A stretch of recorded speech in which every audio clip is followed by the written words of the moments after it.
আপনি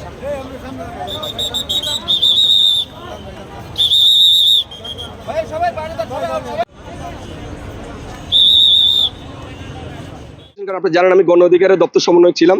আমি বর্তমান যদি একটা সংগঠন ক্যারি করি, বাংলাদেশ জনজোট তথা পিপলস অ্যালায়েন্স। আমি এটা রাজনৈতিক দল না, সংগঠন হিসেবে ক্যারি করছি। তো জনজোট পিপলস অ্যালায়েন্স একটা রাজনৈতিক সংগঠন দল না, কিন্তু গণ অধিকার একটা দল। তো আপনার গণ অধিকার এক্স্যাক্টলি ভাগ হয়েছে কেন? ভাগ হয়েছে এক্স্যাক্টলি নূর কেন্দ্রিক ভাগ হয়েছে, নূর এবং ডক্টর রেজা কেন্দ্রিক ভাগ হয়েছে। গণ অধিকার ভাগ হওয়ার ক্ষেত্রে দুইটা ব্যক্তি খুবই দায়ী, এক নুরুল হক নূর, দুই ডক্টর রেজা কিবরিয়া। এখন নুরুল হক নূর নামে যে ধরনের ব্লেমগুলো সৃষ্টি হয়েছে, এই ব্লেমগুলো সহজে আপনারা সমাধান করতে পারবেন না।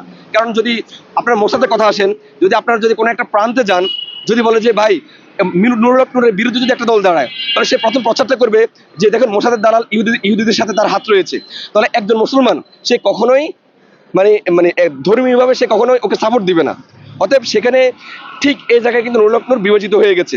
নুরুল হক নূর গণ অধিকার দুটা পার্ট। একটা পার্ট হচ্ছে যে যখন ভাঙছে তখন জানেন যে একটা পার্ট চেয়েছিল মানে ডক্টর রেজা কিবরিয়া কেন্দ্রিক আপনার দলটা পরিচালনা হোক, কিন্তু নুরুল হক নূর যেহেতু জনপ্রিয় একজন নেতা, তারুণ্য একজন নেতা, ডাকসের সাবেক বিপি, তার একটা জনপ্রিয়তা রয়েছে, অনেকগুলো নেগেটিভ দিক রয়েছে।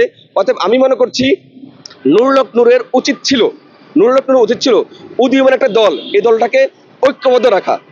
তাকে যদি কোনো জায়গায় স্যাক্রিফাইস করতে হয়, পদের ক্ষেত্রে, আহ্বায়কের ক্ষেত্রে, সভাপতির ক্ষেত্রে স্যাক্রিফাইস করে দলকে একটা ঐক্যবদ্ধ রাখা। তাহলে আজকে যে আপনার বিভিন্ন দল তৈরি হচ্ছে, জাতীয় নাগরিক কমিটি বলেন কিংবা বৈষম্য ছাত্র আন্দোলন বলেন, বিভিন্ন দল তৈরি হয়েছে, তাহলে বাংলাদেশের বিএনপির বিকল্প একটা শক্তিশালী দল থাকতো, জামাতের বিকল্প একটা দল থাকতো গণ অধিকার পরিষদ।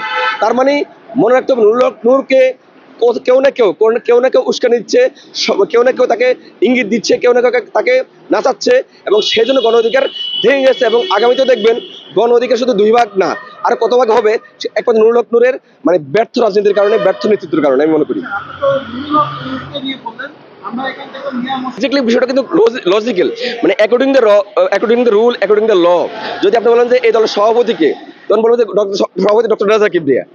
ডক্টর রেজা কিবরিয়ার নামে যে ধরনের চিঠিপত্রগুলো বিভিন্ন জায়গায় গিয়েছে, সবগুলো ডক্টর রেজা কিবরিয়ার নামে গিয়েছে। তো রুল এবং জনপ্রিয়তার দিক থেকে নুরুল হক নূর অনেক বেশি জনপ্রিয়, কিন্তু রুল অনুসারে আহ্বায়ক ডক্টর রেজা কিবরিয়া এবং সে বর্তমান কিন্তু এই কমিটির উপদেষ্টা।